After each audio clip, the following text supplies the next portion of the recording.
Hello everyone, कैसे हैं आप सभी। स्वागत है आप सभी का मेरे यूट्यूब चैनल पर। मेरा नाम है संतोष कुमार गौड़ और आप देख रहे हैं बच्चों की पाठशाला विद संतोष गौड़। तो देखिए, इसके पहले वाली जो वीडियो थी उसमें हमने क्लास 10th से यूनिट सेकेंड जो कि पॉलिनोमियल है उसका एक्सरसाइज 2.1 देखा था और साथ ही बहुपद जो पॉलिनोमियल्स जिनको बोलते हैं उसका इंट्रोडक्शन भी हमने देखा। ठीक है, जिसमें हमने चर राशि, अचर राशि और बहुपदों के कितने प्रकार होते हैं, चाहे वो पद के आधार पर हों चाहे वो घातों के आधार पर हों। और अब जो हम देखेंगे वो देखेंगे एक्सरसाइज 2.2।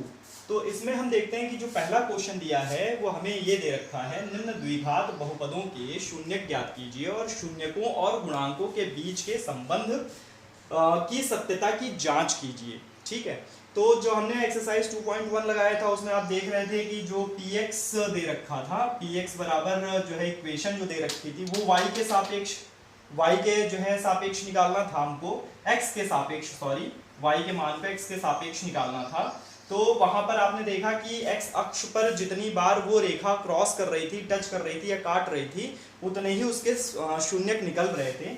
उसी तरह से हमको इसमें भी शून्य ज्ञात करना है। और इसको देखने से पहले हम ये देखते हैं कि जो द्विघात बहुपद है, क्या है द्विघात बहुपद, इसका फॉर्मूला क्या है, किस तरह से इसके फॉर्मूले को, वैसे तो यहाँ पर दे रखे हैं ये सब जितने भी क्वेश्चन दे रखे हैं 1 2 3 4 ये सब क्या है द्विघात बहुपद में है। लेकिन हम देख लेते हैं यहाँ पर द्विघात बहुपद को किस तरह से लिखा जाता है। द्विघात बहुपद को लिखा किस तरीके से जाता है, तो वो a b और c के टर्म में कुछ इस तरह से लिखते हैं, ax² प्लस bx, यहाँ प्लस और माइनस कुछ भी हो सकता है, सेम चीज यहाँ पर भी हो सकता है प्लस और माइनस। ठीक है, ax² plus bx minus c हमने कर दिया और ये हो जाता है इक्वल टू 0। अगर हमने इक्वल टू 0 कर दिया तो ये हो जाएगा समीकरण, तब ये बहुपद नहीं है, क्या है समीकरण है। हम यहाँ पर 0 अभी नहीं लिखेंगे, हम अभी बहुपद देखेंगे। अब यहाँ पर जो c दे रखा है वो क्या है, अचर राशि है, अचर राशि। ठीक, अब अचर राशि का मतलब कोई भी नंबर यहाँ पर हो सकता है, कोई भी वास्तविक नंबर यहाँ पर हो सकता है। इसके अलावा जो a और b है, b क्या है वो x का गुणांक है, x का गुणांक है, और जो a है वो x² का गुणांक है। ठीक, तो द्विघात बहुपद जो है पढ़ते समय मैंने आपको ये बताया था कि जिस भी बहुपद में बहुपद जो होगा उसमें जो x की घात होगी वो अधिकतम कितनी हो, 2 हो। अगर x की अधिकतम घात 2 होगी तो वो क्या होगा, द्विघात बहुपद होगा। ठीक, तो ये द्विघात बहुपद हो गया। अब यहाँ पर हम इनके शून्यक की बात करते हैं, द्विघात बहुपद के शून्यकों की बात कर लेते हैं। शून्यक, ठीक, तो शून्यक यहाँ पर हम दो चीजों को मानेंगे, एक तो होगा अल्फा और दूसरा होगा बीटा। एक हम लेंगे अल्फा और एक लेंगे बीटा, दो तरह के शून्यक होंगे। तो जब हम सत्यता की जांच करेंगे तो किस तरह से गुणांकों और शून्यकों के बीच में संबंध स्थापित करेंगे उसको हम देख लेते हैं। तो जैसे हमने दो शून्यक मान लिए, भाई दो शून्यक निकलते हैं मैक्सिमम इसमें, ठीक है, और त्रिघात बहुपद में जब जाएंगे तो 3 शून्यक भी निकल आएंगे, जब तब हम गामा भी ले लेंगे। ठीक, उल्टे अक्षर में ऐसे उल्टा y लिखते हैं ना, इसको बोलते हैं गामा। तब जब 3 शून्यक निकालना होगा, अभी तो हम द्विघात बहुपद पढ़ रहे हैं तो 2 ही शून्यक हमको फाइंड करने होंगे, तो इसलिए हम अल्फा और बीटा देखते हैं। अब इनके बीच में संबंध, शून्यकों और गुणांकों के बीच में संबंध देख लीजिए। शून्यक एवं गुणांक, या लिख लेते हैं शून्यकों एवं गुणांकों के बीच संबंध। ठीक, अब क्या संबंध है इन दोनों के बीच, तो हम यहां पर देखते हैं शून्यकों का योगफल बराबर कितना होता है। दो चीजों में हम देखेंगे, एक तो शून्यकों का योगफल और दूसरा देखेंगे शून्यकों का गुणनफल। ठीक है, गुणनफल, शून्यकों का योगफल और शून्यकों का गुणनफल। तो शून्यकों का योगफल जो होगा वो होता है अल्फा प्लस बीटा। भाई दो शून्यक है तो दोनों का योगफल मतलब हो गया अल्फा प्लस बीटा। अब ये बराबर हो जाता है -b/a के, इसके बराबर होगा -b/a के बराबर हो जाएगा। और जब हम शून्यकों का गुणनफल करेंगे, गुणनफल का मतलब हो गया अल्फा मल्टीप्लाई बाई बीटा, तो ये हो जाएगा c/a। ठीक, a जो होगा, जो x² का गुणांक है वो हमेशा हर के रूप में होगा, चाहे हम योगफल करें चाहे गुणनफल करें। और जो योगफल करेंगे उस समय जो x का गुणांक होगा यानी जो b है वो यहाँ पर अंश के रूप में होगा, माइनस का चिन्ह उसके पहले लग जाएगा। ये जो समीकरण यहाँ पर लिखा है इसमें ये माइनस का चिन्ह है, यहाँ पर जो b के सामने माइनस लगेगा। अगर मान लीजिए इस समीकरण इस बहुपद में हमने यहाँ पर प्लस लगा करके दिखाया है, हो सकता है कि जैसे आपको ये नंबर मिल जाए तो यहाँ पर जो b है वो क्या है 3 है, यहाँ पर b है 3, अब b के आगे क्या लगा है 3 के आगे माइनस लगा हुआ है, तो यहाँ पर हम लिखेंगे माइनस फिर ब्रैकेट में -3। जैसे अगर इसको हम यहाँ लिखना हो तो हम लिखेंगे बाहर का जो माइनस लगा है वो तो लगा ही है, ठीक, सॉरी इसको फिर से मैं सही कर दूं, बाहर का माइनस लगा ही है, अंदर भी माइनस लगेंगे और a जो है वो 6 है तो बटे 6 कर देंगे, ठीक है ना। तो इस तरीके से इसको हमें लिखना होगा। तो ये हो गया शून्यकों और गुणांकों के मध्य जो संबंध होगा उसको इस तरीके से हम लिख करके अपने सत्यता की जांच कर लेंगे कि जो गुणनफल इसका योगफल है किसका, शून्यकों का, वो इसके बराबर है कि नहीं है, और जो इसका गुणनफल है वो इसके बराबर है कि नहीं है। इस तरह से हमारी जो दे रखा है ना सत्यता की जांच कीजिए, तो हमारी सत्यता की जांच हो जाएगी। अब सबसे पहले जो इंपॉर्टेंट चीज है वो क्या है, शून्यक और ये गुणांकों के बारे में तो हमने पढ़ लिया। अब जो इंपॉर्टेंट चीज वो है कि ये शून्यक निकाले कैसे जाएंगे, ठीक। अब जैसे मान लीजिए हमको दे रखा है द्विघात बहुपद ax² plus bx plus c, ये हमको दिया हुआ है, ठीक। तो इसमें हम जब शून्यक निकालेंगे तो उसके लिए हमको क्या करना होगा, मिड टर्म को स्प्लिट करना होगा, ठीक। जो इसका मध्य भाग है, मध्य पद है, इसी को तोड़ना होगा और तोड़ करके हम अलग अलग पार्ट्स में डिवाइड कर देंगे। अब देखिए कैसे करते हैं, जैसे कि यहाँ पर जो a दे रखा है उसका जो मल्टीप्लाई करेंगे c से, ठीक, a का मल्टीप्लाई किससे करेंगे, c से करेंगे। जैसे मान लीजिए यहाँ इक्वेशन दे रखी है हमको 6x² -3 -7x, तो यहाँ पर a की जगह है 6 और सॉरी 7x, गलत लिख दिया मैंने, देखो वहां पर मैंने आपको एक हल्का सा गलत बता दिया था, ये 3 जो है ये c है हमारा, और b जो वहां पर मैंने लिख दिया था ना b होगा ये, ठीक। तो उसको करेक्शन कर लिया जाएगा। हमारा यहाँ पर जैसे दे रखा है -3 -7x, तो इसको हमको जब सही तरीके से लिखना होगा तो हम इसको इस तरीके से लिख लेंगे 7x -3, bx यहाँ बीच में आ जाएगा, ठीक। अब हम क्या करेंगे, a का मल्टीप्लाई करेंगे किससे, c से, तो a का मल्टीप्लाई c से करें तो हमारे पास कितना आ गया, 18 आ गया, ठीक। अब इसका ऐसे गुणनखंड करेंगे कि इसके जो फैक्टर्स आए, ठीक, उनका जो है उनको आपस में जोड़ने पर हमारे पास, या घटाने, यहाँ इसके आगे c के आगे माइनस लगा है तो घटाने पर 7 आ जाए और गुणा करने पर 18 आ जाए, घटाने पर 7 आ जाए, गुणा करने पर 18 आ जाए। जैसे इसका अगर हम गुणनखंड करें तो देखो यहाँ पर आ जा रहा है 9 गुणे 2, अब 9 में से 2 घटाएंगे तो कितना आएगा 7, और 9 का 2 से गुणा करेंगे तो कितना आएगा 18, ठीक है। तो कुछ इस तरीके से हमको इसे तोड़ना होगा। अभी जब आप क्वेश्चन करना स्टार्ट करेंगे तो उसमें आपको समझ में आ जाएगा। चलिए क्वेश्चन स्टार्ट करते हैं। जो इसका पहला वाला था पार्ट वो था x² -2x -8, ठीक। इसको जब हम सॉल्व करते हैं तो इसका जो मिड टर्म है वो है 2x, तो इसी को हम देख लेते हैं। अब देखो यहाँ पर x² के साथ कुछ नहीं दिया है तो यहाँ हम 1 ले लेंगे, ठीक है। a की जगह हो गया 1 और c की जगह हो गया 8। तो हम क्या करेंगे, रफ वर्क चाहे तो कर ले, नहीं तो ऐसे ही देख लेते हैं। 8 एकम कितना हो जाएगा 8, यानी 8 के हमको ऐसे गुणनखंड करने होंगे जैसे हमने कर लिया यहाँ पर, ठीक। ये आ गया 2 गुणे 2 गुणे 2। अब हम ये देखेंगे कि यहाँ पर किसमें से क्या घटाएं कि 2 आ जाए और गुणा करने पर 8 आ जाए। मतलब यहाँ पर हमारे जो गुणनखंड होंगे, जैसे x और y को गुणा किया, ये गुणनखंड मान लेते हैं x और y है, इनको गुणा किया तो हमारे पास आना चाहिए 8, और इसको घटा लेते हैं, x में से y को घटा दिया तो हमारे पास आ जाना चाहिए 2, ठीक। तो ये कैसे आएगा ये देख लेते हैं। इन दोनों का आपस में गुणा कर दीजिए, कितना हो गया 4, 4 का गुणा करिए 2 से आ जाएगा 8, और 4 में से 2 को घटा दीजिए 2 आ जाएगा। अब ये कैसे समझेंगे कि इसको घटा करके लाना है इसके बराबर या जोड़ करके लाना है, क्योंकि कई बच्चों के दिमाग में ये क्वेश्चन जरूर आता है कि सर यहाँ पर तो ये चीज समझ में आ गया कि 1 को 8 से गुणा कर दिया, फिर जितना आया उसका हमने फैक्टर कर लिया, गुणनखंड कर लिया। अब उनके जो फैक्टर्स आए थे उन फैक्टर्स को आपस में तोड़ करके किस तरह से हम गुणा करेंगे कि इसके बराबर तो आ जाएगा, लेकिन अब वहां पर उसको जोड़ करके मिड टर्म के बराबर कैसे लाना है, b के बराबर कैसे लेकर के आना है जोड़ने पर, और गुणा मतलब या जोड़ेंगे या घटाएंगे, करेंगे क्या यहाँ पर ये नहीं क्लियर होता। तो इसके लिए हम इस पर ध्यान देंगे कि यहाँ पर जो चिन्ह लगा है c के आगे, वो चिन्ह किस चीज का है। अगर c के आगे प्लस का चिन्ह है तो इनका जो फैक्टर्स आएगा उसको जोड़ने पर b x के बराबर होना चाहिए, ठीक। और अगर c के आगे माइनस का चिन्ह लगा है तो जो फैक्टर्स आए हैं उनको आपस में घटाने पर वो किसके बराबर हो, b x के बराबर होने चाहिए, ठीक। ये दो चीजें हमको ध्यान में रखनी है। अब हम इस क्वेश्चन को सॉल्व करके देख लेते हैं। देखिए यहां पर हमने इन दोनों का मल्टीप्लाई कर दिया, 8 आ गया था, फैक्टर हमने करा तो 4 दूनी 8 और 4 में से 2 गया तो 2 बचा, ठीक। तो यहां पर हम लिख लेते हैं एक्स स्क्वायर माइनस ब्रैकेट के अंदर 4 माइनस 2x माइनस 8, ठीक। ये चीज हमने कर दिया।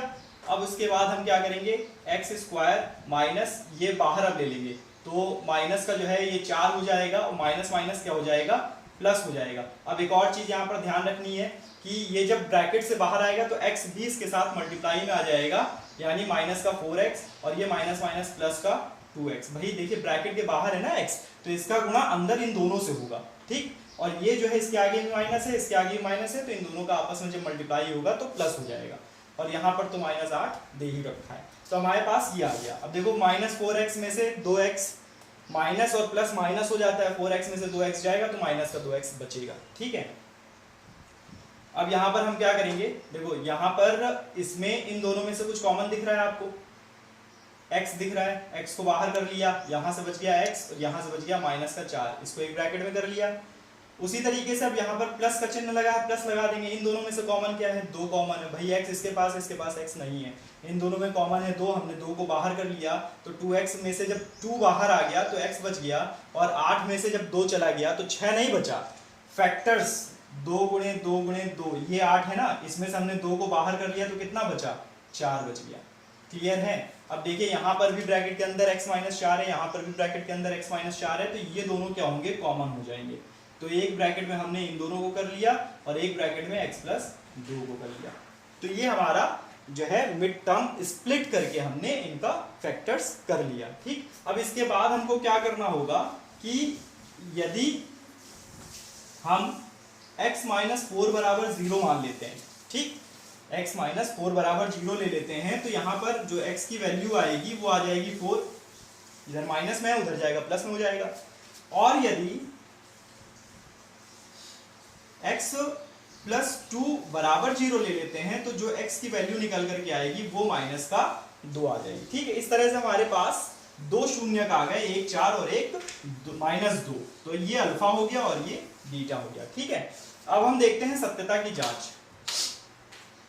देखिए यहीं पर इसको कर लेते हैं, शून्य को एवं गुणांकों के बीच संबंध की सत्यता की जांच।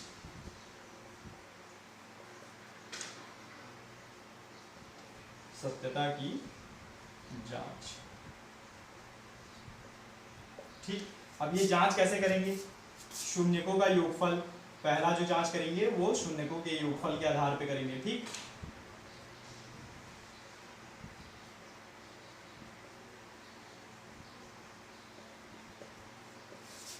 अब अल्फा प्लस बीटा बराबर माइनस बी बटे ए हो जाएगा। तो देखिए क्या आता है, अल्फा हमारा कितना है 4 प्लस बीटा हमारा कितना है -2, बी की वैल्यू यहाँ पर देखो क्या है। अब यहाँ पर मैं इक्वेशन लिख दे रहा हूँ यहाँ ब्रैकेट में, ताकि यहाँ पर आपको एकदम साफ दिखेगा। यहाँ पर जो a है वो a बराबर है 1, b बराबर है -2 और c बराबर है -8, ठीक। इस चीज को आप ध्यान में रखिएगा, ये मैंने यहाँ साइड में लिख दिया, ठीक है। इस इक्वेशन के आधार पर भाई एक्स स्क्वायर का गुणांक a होगा, तो a की वैल्यू यहाँ पर 1 है क्योंकि 1 लिखा नहीं जाता, ठीक। उसी तरह से b जो है वो x का गुणांक होगा, b की वैल्यू हो गई -2, c अचर राशि है जो कि यहाँ दे रखी है वो -8 है, ठीक है। अब यहाँ पर ये b माइनस लगा लेते हैं। अब यहाँ b की वैल्यू है -2, तो अंदर -2 हो जाएगा, बटे में कितना हो जाएगा, a हो जाएगा। a कितना हमारे पास 1 है, 4 में से 2 गया, कितना बचा 2, और यहाँ माइनस माइनस प्लस 2, ठीक। इसका मतलब यहाँ पर LHS और RHS दोनों बराबर हैं। दूसरा देख लेते हैं शून्यकों का गुणनफल, ठीक। शून्यकों का गुणनफल, तो यहाँ पर हो जाएगा अल्फा इंटू बीटा बराबर कितना हो जाएगा c बटे a। अल्फा कितना है हमारे पास 4 गुणे -2 बराबर सी हमारे पास है -8 बटे ये है 4। तो यहाँ पर जब हम गुणा करेंगे तो माइनस का कितना आ जाएगा, 4 दूनी -8। सॉरी, यहाँ पर ए हमारे पास तो 1 है ना, 4 लिख दिया था मैंने गलती से।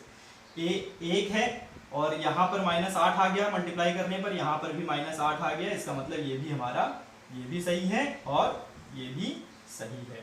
तो इस तरीके से हमारा क्वेश्चन नंबर 1 सॉल्व हो जाता है। अब हम देखते हैं क्वेश्चन नंबर 2। क्वेश्चन नंबर 2 देख लेते हैं। इसमें दे रखा है 4s² - 4s + 1। ठीक, इसको देख लेते हैं। अब यहाँ पर जो a है वो है 4 और c है 1। ठीक, इन दोनों का आपस में मल्टीप्लाई कर लेंगे तो 4 एकम 4 आ जाएगा। अब 4 एकम 4 आ गया तो 4 के फैक्टर हम करेंगे तो 2 गुणे 2 होता है, 4 बराबर 2 गुणे 2। इन्हीं दोनों को आपस में देखो, यहाँ पर c के आगे क्या है, प्लस है, तो इन दोनों को जोड़ने पर b s के बराबर आना चाहिए। ठीक, जोड़ने पर, घटाने पर नहीं। तो इसका मतलब है गुणा करने पर 4 आ गया और जोड़ने पर 2 + 2 कर देंगे तो 4 आ जाएगा। ठीक है, तो यहाँ पर देखिए 4s² माइनस ब्रैकेट के अंदर हो जाएगा 2 + 2, बाहर s हो जाएगा +1 हो जाएगा। ठीक, ये बराबर हो जाएगा 4s माइनस, अब इसको बाहर निकाल लेते हैं, 2s मल्टीप्लाई हो जाएगा और प्लस माइनस माइनस यहाँ पर हो जाएगा 2s + 1। ठीक, इन दोनों में कॉमन क्या है, 2s कॉमन है, 2s कॉमन हो गया तो हमारे पास यहाँ बच गया एक तो 2 और दूसरा s और यहाँ पर बच गया 1। ठीक, हमारे पास यहाँ पर कॉमन कुछ भी नहीं है तो हम माइनस को पहले बाहर कर लेते हैं, तो यहाँ से भी माइनस बाहर चला जाएगा तो अंदर माइनस बचेगा।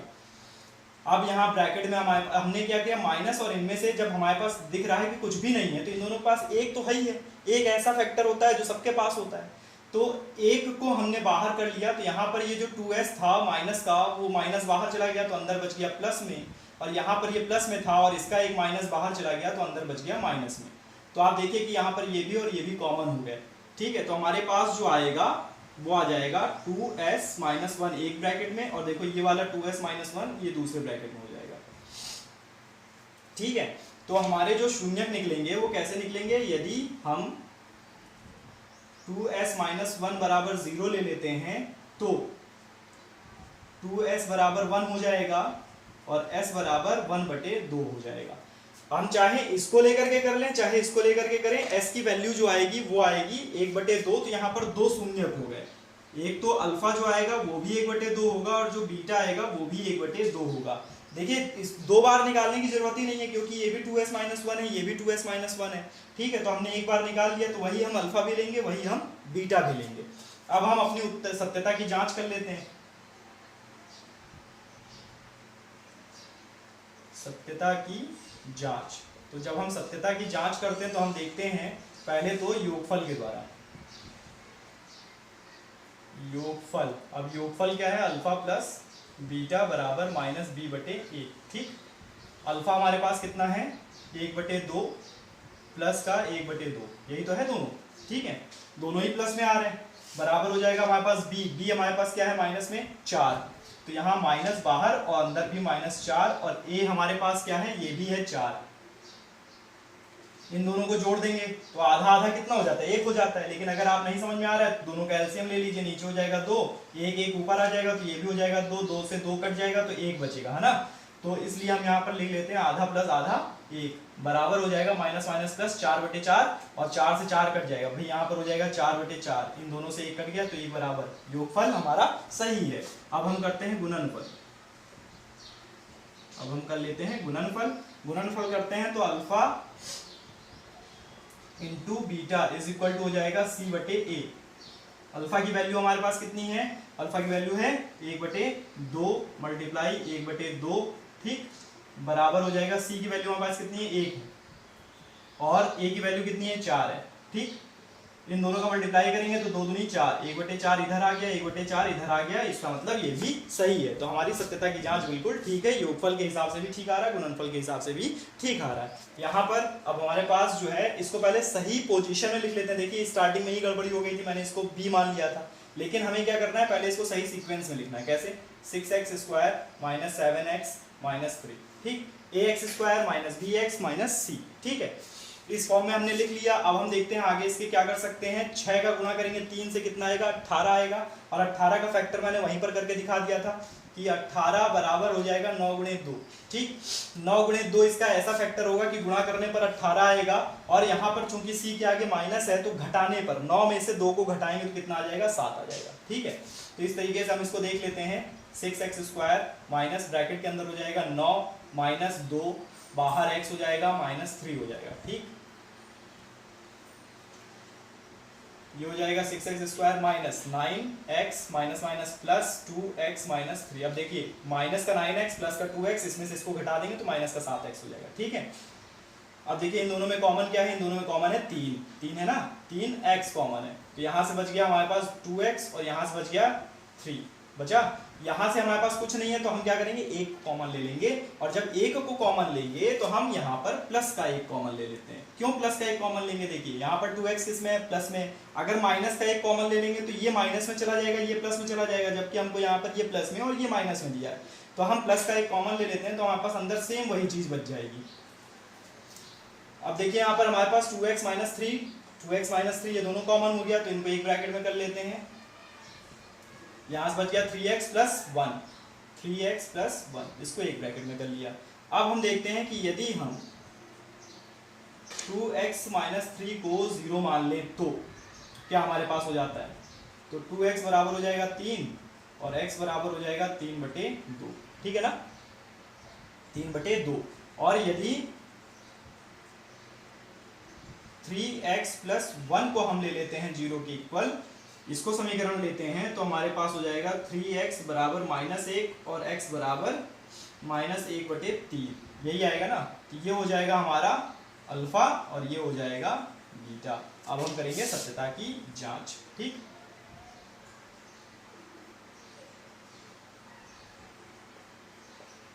तो यहां पर पहले देख लेते हैं किसके हिसाब से, योगफल के हिसाब से। योगफल के हिसाब से देखते हैं, तो alpha plus beta is equal to -b/a। अब तक तो ये आपको याद भी हो गया होगा। अल्फा जो हमारा है क्या है, अल्फा हमारा है 3/2, बीटा हमारा क्या है माइनस में 1/3। माइनस का जब भी लिखिए ब्रैकेट जरूर लगा लीजिए। -b है तो हमारे पास जो माइनस में दे रखा है ना 7 -7, तो यहाँ पर हो जाएगा माइनस ब्रैकेट के अंदर -7। ए हमारे पास क्या है 6 है। ठीक, ये हो गया पूरा। अब हम क्या करेंगे, यहाँ पर ब्रैकेट को जब ओपन करेंगे तो 3/2 माइनस 1/3 हो जाएगा, प्लस माइनस माइनस हो जाएगा। ठीक, बराबर हो जाएगा 7/6। अब यहाँ पर हम क्या करेंगे, इन दोनों का एलसीएम लेंगे तो कितना आएगा, 3 दूनी 6, तो 2 तिहाई 6, 3 तिहाई 9, 3 दूनी 6, 1 दूनी 2 बराबर 7/6। तो इसी को अगर हम आगे सॉल्व कर लेंगे तो हमारे पास आ जाएगा 9 में से 2 गया 7, 7/6 बराबर 7/6। ये हो गया। अब हम देखते हैं गुणनफल। बहुत तेजी से समझा रहा हूं, लेकिन कोशिश कर रहा हूं कि आपको इजीली समझ में आ जाए। अल्फा बीटा इंटू जब करेंगे तो हो जाएगा c/a। ठीक, अब हम वैल्यू पुटअप कर देते हैं, तो 3/2 मल्टीप्लाई बाई 3/2 गुणे -1/3, यही है ना, -1/3। c बराबर हमारे पास क्या है, -3, c बराबर है -3, a बराबर कितना है 6। ठीक, अब इन दोनों का आपस में देखिए, यहाँ से क्या होगा, 3 से 3 कट जाएगा, यहाँ माइनस का 1 ऊपर हो जाएगा, नीचे हो जाएगा 2, 3 एकम 3, 3 दूनी 6, तो माइनस का 1/2। तो हमारे पास क्या हो जाएगा, माइनस का 1/2 बराबर माइनस का 1/2, दोनों बराबर हो गए। योगफल के हिसाब से भी, गुणनफल के हिसाब से भी, तो ये भी क्वेश्चन हमारा पूरा क्लियर है।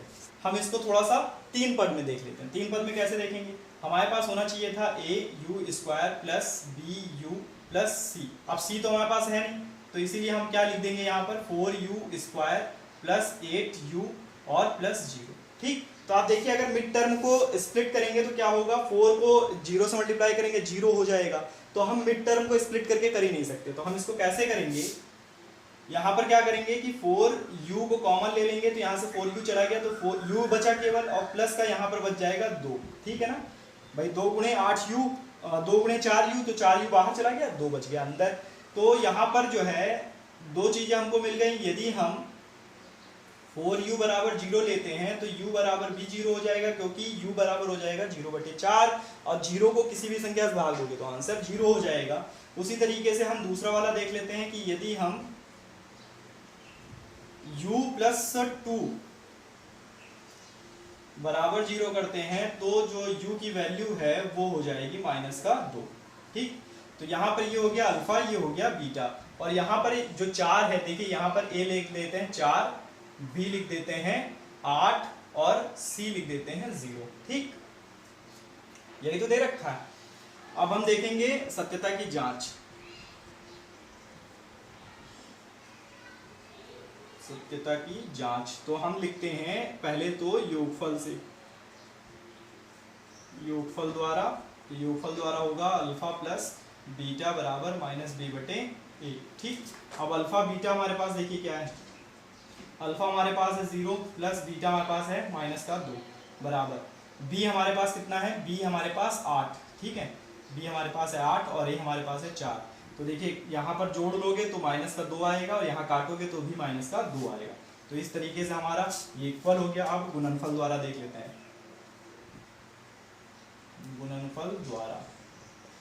गुणनफल द्वारा देखते हैं तो अल्फा इंटू बीटा बराबर c/a। ठीक है, अब यहाँ पर जो होगा अल्फा हमारा है कितना 0 और बीटा हमारा कितना है -2 बराबर c हमारा कितना है 0 और a हमारा कितना है 4। कोई दिक्कत नहीं है, इधर भी 0 और उधर भी 0, तो ये भी इक्वेशन हमारी ठीक है। ये भी क्या है, बहुपद है। पांचवा वाला जो है वो है r² - 15। अब इसको हम देख लेते हैं एक नजर में कि हमारे पास यहाँ पर दे रखा है r² - c और प्लस का b मान लेते हैं bx। ठीक, अब b जो हमारा होगा वो 0 होगा, तो इस वजह से x जो हो गया वो 0 हो गया। क्लियर है? अगर नहीं क्लियर है तो देख लीजिए। a हमारे पास जो है वो क्या है, 1 है और इसको r² के साथ लिखा है तो 1 लिखने की जरूरत नहीं, इसलिए r² है। b हमारा जो है वो हो गया है कितना, प्लस का 0x और ये हमारा c जो है वो 15 है। ठीक, तो हमारे पास यहाँ पर जो a है उसकी वैल्यू होगी 1, b की वैल्यू होगी 0 और c की वैल्यू होगी -15। तो यहाँ से इन चीजों को ध्यान में रख लेंगे। अब हम इसको देखते हैं कि इसको कैसे टुकड़ों में बांट लें। ठीक, तो अब हमारे पास देखिए यहाँ पर जो एकदम क्लियर चीज आ रही है वो r² है -15 है, इन दोनों के बीच में कोई भी चीज कॉमन नहीं है। तो हम यहाँ पर लिखेंगे बराबर r² -15, इसको एज इट इज छोड़ देते हैं। ठीक, और हम देख लेते हैं यदि r² -15 बराबर अगर 0 होता है तो अगर ये 0 बराबर होगा तो क्या हो जाएगा कि r² = 15, तो r बराबर स्क्वायर हटा देते हैं इधर से, तो r बराबर हो जाएगा √15। ठीक है, क्या हो जाएगा √15। अब यहाँ पर ध्यान देने वाली बात ये है कि यह जो अंडर रूट के अंदर जो मान होता है वो एक्चुअल में हो जाता है प्लस और माइनस दोनों में। ठीक, तो इस कारण से जो यहाँ पर अल्फा का मान होगा वो प्लस √15 हो जाएगा और जो बीटा का मान होगा वो -√15 होगा। ठीक, इस बात को ध्यान में रखिएगा कि जब भी कोई संख्या अंडर रूट के अंदर लिखी जाती है तो उस संख्या के दो मान होते हैं, एक प्लस में और एक माइनस में। ठीक है, तो इसको हम प्लस का √3 भी कह सकते हैं और इसको हम माइनस का √3 भी कह सकते हैं। तो इस कारण से यहाँ पर अल्फा बीटा के दो मान निकल करके आएंगे। पहला निकल करके आएगा प्लस का √15 और दूसरा निकल करके आएगा माइनस का √15। अब हम करेंगे सत्यता की जांच। जांच जब करते हैं तो पहला देखते हैं योगफल द्वारा। योगफल द्वारा हमने देखा तो अल्फा प्लस बीटा बराबर हमारे पास क्या हो गया, -b का v/a। अल्फा हमारे पास है कितना, प्लस का 15 प्लस बीटा हमारे पास है माइनस का √15 और हमारे पास माइनस में ये तो हो जाएगा b कितना है 0 और ये हमारे पास है कितना 1। ठीक, तो यहाँ पर देखिए प्लस माइनस माइनस हो जाएगा तो ये भी 0 ये भी 0, खत्म। अब देख लेते हैं गुणनफल द्वारा। गुणनफल द्वारा जब हम देखते हैं तो हम करेंगे अल्फा इंटू बीटा बराबर c/a। ठीक है, अब अल्फा हमारा कितना है, प्लस का 15 अंडर रूट के अंदर और ये हो जाएगा -√15 बराबर हो जाएगा c हमारे पास कितना है, माइनस का 15/1 है ना। प्लस माइनस, ये माइनस में है ये प्लस में है, दोनों का मल्टीप्लाई करेंगे तो क्या हो जाएगा, अंडर रूट के अंदर एक प्लस में होगा और एक माइनस में होगा, ऐसी तो होगा, और ये -15 हो जाएगा। इन दोनों का क्या हो गया, पेयर बन गया, तो क्या होगा -15 अंडर रूट के बाहर हो जाएगा। और यहाँ पर भी चूंकि -15 है, तो ये दोनों इक्वेशन बराबर हो गई। तो इसका मतलब ये है कि हमारा ये भी द्विघात बहुपद है। अब हम देखते हैं आखिरी छठा। देखिए छठा वाला जो हमारे पास है वो है 3x² - x - 4। ठीक है, ये दे रखा है। इसमें देख लेते हैं 4 3 4 3 12 12 का हमारे पास आ गया।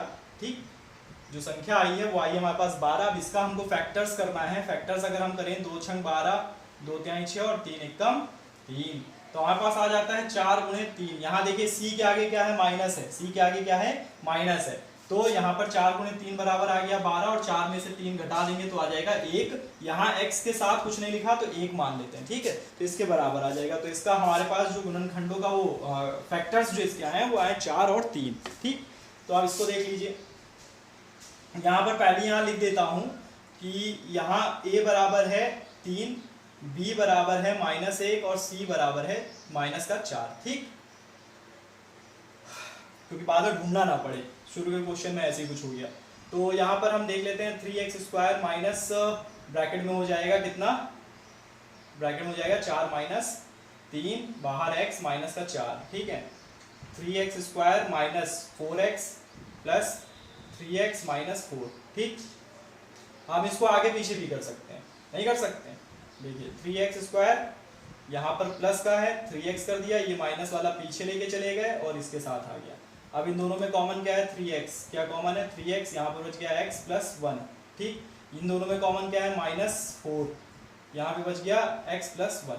क्लियर, माइनस बाहर कर लिया तो ये प्लस में हो जाएगा, और यहाँ पर 4 बाहर कर लिया तो 1 बचा, तो x + 1 ये एक ब्रैकेट में आ गया। तो ये हमारे पास हो जाएगा x + 1 एक ब्रैकेट में और 3x - 4 एक ब्रैकेट में। ठीक, अगर हम इसको इस तरीके से ना करके इसी तरीके से सॉल्व करते, देखिए यहीं से दोनों तरीका सीख लीजिए। अगर यहीं से इसको सॉल्व करते तो कैसे होता, यहाँ से हो जाता हमारे पास, देखो क्या है, x कॉमन है, केवल क्या है दोनों में, x कॉमन है। तो हमने क्या किया, x कॉमन कर लिया, हमारे पास बच गया कितना, 3x - 4 एक ब्रैकेट में बचा 3x - 4।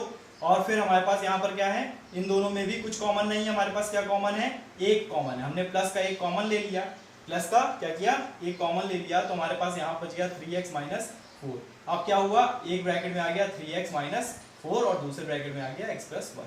आएगा दोनों तरीकों से, यही जो आपको सरल लगे आप उस तरीके से कर सकते हैं। ठीक है,